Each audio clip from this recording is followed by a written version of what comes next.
Hey expert investors, Paul here again. I want to quickly get into a little bit more detail about adding a second meter to your rental properties, especially if you're legalizing a basement suite or doing a basement suite renovation or adding any kind of secondary or third unit to your property.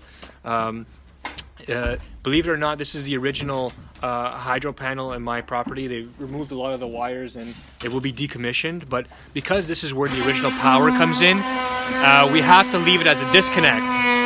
So behind the wall, we'll have to build an access and there will be a disconnect.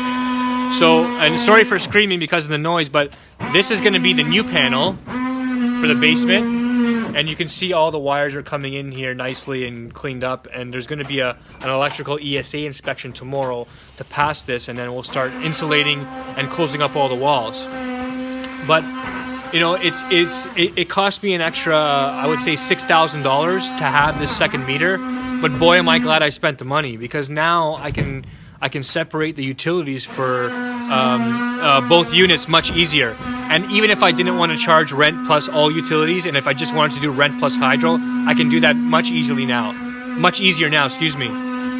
So what that does is, if you're going to have an all-inclusive rental, you have to make sure that the tenants are not abusing the hydro and are not leaving lights on and, you know, running the appliances and whatever other hydro sucking things you have in the house, you know, like crazy, and it's all on your bill.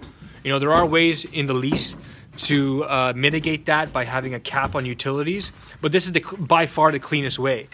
So worst case scenario, I'll charge something like $1,500 plus utilities or $1,500 plus hydro at the worst, and pass on the hydro costs to the new tenants.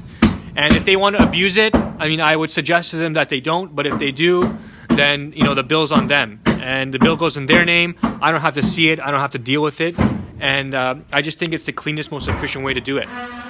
So if you have any questions about this, about exact costs or how it might work in your property, just reach out. And if you need any electrical contractors, especially in, you know, the areas we work in the most, Kitchener-Waterloo, Hamilton, St. Catharines, Niagara area, Barrie, Toronto, we can definitely help you out there. We have a lot of them and they're all really good. And you'll have work just like this. Talk to you soon, guys.